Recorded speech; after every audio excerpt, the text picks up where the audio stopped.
Welcome to Suman TV. ప్రస్తుతం మనతో UCS Infotech founder Uday Gadiparthi గారు ఉన్నారు. వీరితో ఈరోజు కొన్ని విషయాల్ని మాట్లాడుకుందాం. నమస్తే అండి. నాకు వచ్చిన డౌట్ ఏంటి అంటే, నార్మల్గా ఇప్పుడు హౌస్ వైఫ్స్ ఉంటారు.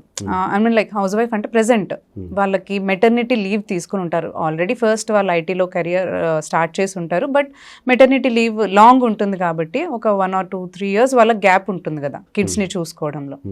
సో వాళ్ళు మళ్ళీ రీజాయిన్ అవ్వేటప్పుడు వాళ్ళకి కొన్ని ఇన్హిబిషన్స్ ఉంటాయి. అంటే ప్రెజెంట్ కంపెనీ యాక్సెప్ట్ చేస్తుందో లేదో విత్ ప్రెజెంట్ స్కిల్తో. ఎందుకంటే ఆల్రెడీ కరెంట్లీ వాళ్ళకి అప్డేటెడ్ వర్జన్స్ అనేవి లైక్ స్కిల్స్ కానీ కోర్సెస్ కానీ రన్ అవుతూ ఉంటాయి.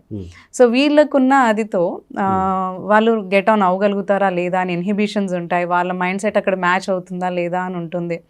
సో వాళ్ళకి మీరు ఏం సజెస్ట్ చేస్తారు? వాళ్ళు కూడా మీ దగ్గరకు వచ్చినప్పుడు వాళ్ళకి ఏమన్నా గైడెన్స్ మీరు ఇస్తారా? లైక్ ప్రెజెంట్ వాళ్ళతో మ్యాచ్ అయ్యి అదే ప్యాకేజ్ తీసుకునే విధంగా. సో ఇక్కడ 2 విషయాలు ప్రధానంగా మాట్లాడుకోవాలి మేడం. ఈ ఐటీ, ఈ జాబ్స్ ఇవన్నీ వెళ్ళినప్పుడు భగవంతుడు జెంట్స్కి ఏమో ఒక వరం ఇచ్చాడు, లేడీస్కి అయితే ఇంకొక వరం ఇచ్చాడు. సో భగవంతుడు జెంట్స్కి ఏమో ఫిజికల్ స్ట్రెంగ్త్ ఇచ్చాడు, లేడీస్కి ఏమో మెంటల్ స్ట్రెంగ్త్. అంటే they are very very talented by default. So women are by default talented. So ఇక్కడ ఏంటి అంటే మోస్ట్ ఆఫ్ ది కంపెనీస్లో women are actually more empowered and they are actually active. So due to some circumstances maternity leave వల్ల maternity leave తీసుకుంటారు. తీసుకున్న తర్వాత బేబీని చూసుకోవడానికి ఒక 2-3 years వాళ్ళు టైం స్పెండ్ చేస్తారు. ఎందుకంటే ఆ బేబీ మీద ఉన్న వాళ్ళకి ప్రేమ అలా ఉంటుంది, బేబీని చూసుకోవాలని చెప్పేసి.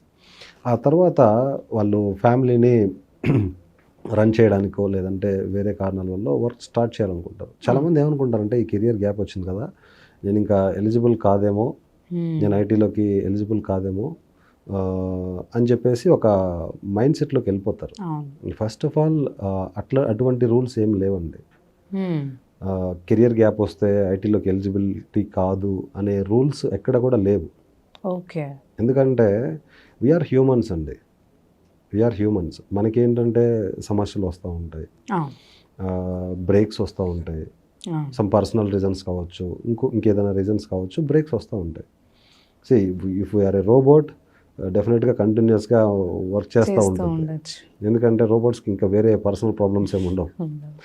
సో అందుకని యాజ్ ఎ హ్యూమన్ మనకి కెరియర్ బ్రేక్స్ వస్తూ ఉంటాయి, పర్సనల్గా కొన్ని బ్రేక్స్ తీసుకోవాల్సి వస్తుంది. హెల్త్ ఇష్యూస్ కూడా ఉండవు, హెల్త్ ఇష్యూ వల్ల కూడా సర్జరీస్ వల్ల కూడా కొంతమంది బ్రేక్స్ తీసుకుంటారు. ఫ్యామిలీ ఇష్యూస్ ఏంటి చాలా ఉంటాయండి, బ్రేక్స్ తీసుకుంటారు. బ్రేక్స్ తీసుకున్న తర్వాత మనం ఏంటంటే ప్రాపర్ రీజన్ ఉంటుంది మనకి తీసుకోవడానికి, బ్రేక్ తీసుకోవడానికి.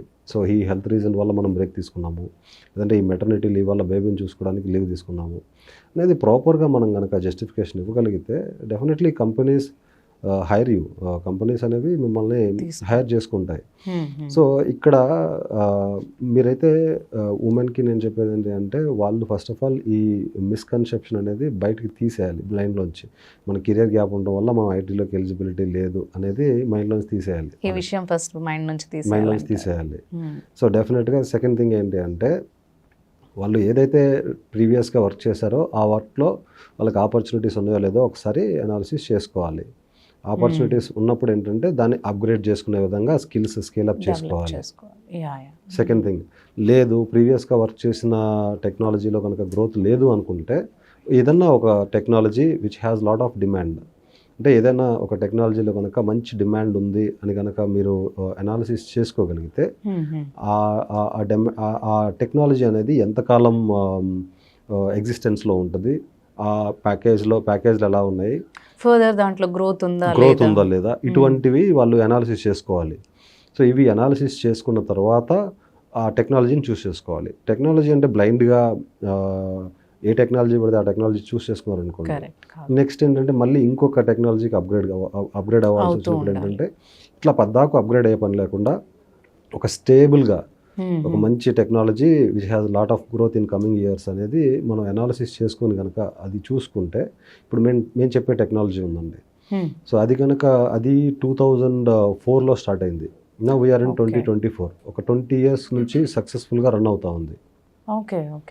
ఓకే సో దీనికి ఒక నెక్స్ట్ 20 years అయితే ఖచ్చితంగా ఫ్యూచర్ ఉంది. సో మనం ఇప్పుడు ఈ మధ్య ఆర్టిఫిషియల్ ఇంటెలిజెన్స్ గురించి మాట్లాడుకుంటా ఉన్నాం. అసలు ఈ ఆర్టిఫిషియల్ ఇంటెలిజెన్స్ గురించి ప్రత్యేకంగా మనం మాట్లాడుకోవాల్సిన అవసరం ఉంది. ఆర్టిఫిషియల్ ఇంటెలిజెన్స్ అంటే it is an artificial brain. Correct. So మనకి హ్యూమన్ బ్రెయిన్ ఉంది కదా, అది హ్యూమన్ ఇంటెలిజెన్స్. సో ఆ హ్యూమన్ ఇంటెలిజెన్స్ ఏం చేస్తుంది? ఆలోచిస్తుంది, సలహాలు ఇస్తుంది, సో ఇవన్నీ చేస్తుంది. Okay, human intelligence. Artificial intelligence ఏం చేస్తుంది అంటే అది ఆర్టిఫిషియల్గా ఆలోచిస్తుంది. సో ఇప్పుడు మనకి బ్రెయిన్ అయితే ఎలా ఉందో, మనకి హ్యూమన్కి బ్రెయిన్ అయితే ఎలా ఉందో, ప్రతి ఒక్క అప్లికేషన్కి ఆర్టిఫిషియల్ బ్రెయిన్ ఇన్స్టాల్ చేస్తూ ఉన్నారు. ఓకే, అలానే ఇప్పుడు నేను చెప్పే టెక్నాలజీలో కూడా వాళ్ళు కంపెనీస్ ఏంటంటే ఆర్టిఫిషియల్ బ్రెయిన్ని పర్చేస్ చేసుకొని ఆ బ్రెయిన్ని ఆ టూల్కి పెడుతున్నారు. ఓకే. సో దట్ ఏంటంటే ఇప్పుడు ఎలా ఉంది అంటే, ఒకప్పుడు మన బ్రెయిన్ యూస్ చేసుకొని మనం స్క్రిప్టింగ్ అదంతా రాయాలి. ఇప్పుడు ఏం చేస్తుందంటే, మనం ఒక కమాండ్ ఇస్తే ఆర్టిఫిషియల్ బ్రెయిన్ ఏం చేస్తుందంటే అదే రాసేస్తుంది స్క్రిప్టింగ్. మీకు అర్థమైందా పాయింట్? సో ఆర్టిఫిషియల్ ఇంటెలిజెన్స్ అంటే ఒక ఆర్టిఫిషియల్ బ్రెయిన్. అది కంపెనీస్ ఏం చేస్తున్నాయంటే దాన్ని పర్చేస్ చేసుకుంటున్నాయి. ఆర్టిఫిషియల్ బ్రెయిన్ని పర్చేస్ చేసుకుంటున్నాయి. హ్యూమన్ బ్రెయిన్స్ని బదులు ఆర్టిఫిషియల్ బ్రెయిన్స్ని పర్చేస్ చేసుకొని ఆర్టిఫిషియల్ బ్రెయిన్ ని ప్రతి ఒక్క అప్లికేషన్ కి పెడుతున్నాయి. ఎర్రర్స్ ఎక్కువ వస్తాయని హ్యూమన్ బ్రెయిన్ తో. అప్పుడు ఏమవుతుందంటే ఈ ఆర్టిఫిషియల్ ఇంటెలిజెన్స్ వల్ల కూడా 95% రిజల్ట్స్ వస్తాయి, కానీ ఒక 5% human brain is still required. దాన్ని కమాండ్ చేయాలన్నా లేకపోతే దాన్ని రన్ చేయాలన్నా కానీ హ్యూమన్ బ్రెయిన్ రిక్వైర్డ్ అంటారు. సో ఆర్టిఫిషియల్ ఇంటెలిజెన్స్ నేను చూశాను కదా, నేను వాడుతున్నాను కదా. సో 95% రిజల్ట్స్ ఇస్తుందండి ఆర్టిఫిషియల్ ఇంటెలిజెన్స్. ఒక 5% దాన్ని మనం కరెక్ట్ చేయాలి. ఓకే. ఇంకోటి ఏంటి అంటే, ప్రతి ఒక్క టెక్నాలజీ కూడా they are actually purchasing the artificial intelligence, they are using it. Last 20 years వచ్చేసరికి we are in digital era. Last 2000 నుంచి 2020 వరకు it is a software era. Now this next 20 years will be artificial intelligence era. So artificial intelligence importance అనేది చాలా ఎక్కువ ఉంటుంది. Artificial ఇంటెలిజెన్స్కి సంబంధించిన courses చేసుకోగలిగితే that's very good thing. Okay, long term వరకు సస్టైన్గా ఉంటుంది కాబట్టి సో అది మెయింటైన్ చేయొచ్చు అంట. ఎస్, మీరు అన్నట్టు వేరే వేరే కోర్సెస్ ఊరికే చేంజెస్ అవ్వకుండా. Yes. So once artificial intelligence కనుక పబ్లిక్లోకి వచ్చేసి బాగా వచ్చేసిందంటే robots will come in to picture. Okay, robots will come into picture. That will come maybe in 2040, maybe okay. During 2040, 2050, the robots will be traveling along with us. We'll be doing friendship with robots. So already మన దగ్గర కాకుండా బయట ఇప్పుడు already start అయింది కదా. అదే అండి magic ఎలా ఉంటుంది అంటే, యుఎస్లో ఈరోజు యుఎస్లో ఏదైతే రన్ అవుతుందో మనం ఒక 20 years తర్వాత 30 years తర్వాత అది మనం ఫాలో అవుతాం.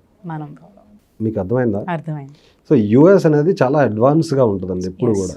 ఈరోజు యూఎస్లో ఫాలో అవుతుంది, మనం ఒక 20 years 30 years తర్వాత మనం ఫాలో అవుతాం. ఇప్పుడు మీరు చూస్తే కనుక ఎలాన్ మస్క్ ఆర్టిఫిషియల్ రోబోట్స్ని ఇంట్రడ్యూస్ చేసేసాడు, సైబర్ ట్రక్స్ని ఓపెన్ చేసేసాడు, డ్రైవర్లెస్ కార్స్ వచ్చేస్తున్నాయి. సో ఇప్పుడు we are in the artificial intelligence era అండి. సో అట్లానే టూల్స్, ఆర్టిఫిషియల్ ఇంటెలిజెన్స్ టూల్ని యూస్ చేసుకొని మ్యాన్ పవర్ని ఆటోమేట్ చేసేస్తున్నారు. సో ఈ విధంగా మంచి కమింగ్ డేస్లో ఆర్టిఫిషియల్ ఇంటెలిజెన్స్ రోల్ కూడా బాగుంటుంది. సో ఆ మైండ్ సెట్ నుంచి కొంచెం బయటికి వచ్చి ఉమెన్కి కూడా maternity leave or career gap ఉన్న వాళ్ళకి కూడా ఛాన్సెస్ ఉన్నాయని అంటారు. సో ఉమెన్కి మంచి ఆపర్చునిటీస్ ఉన్నాయి madam. So they always prefer a women to get in to their project because they are the ones who work properly comparatively men. Okay అండి, thank you so much.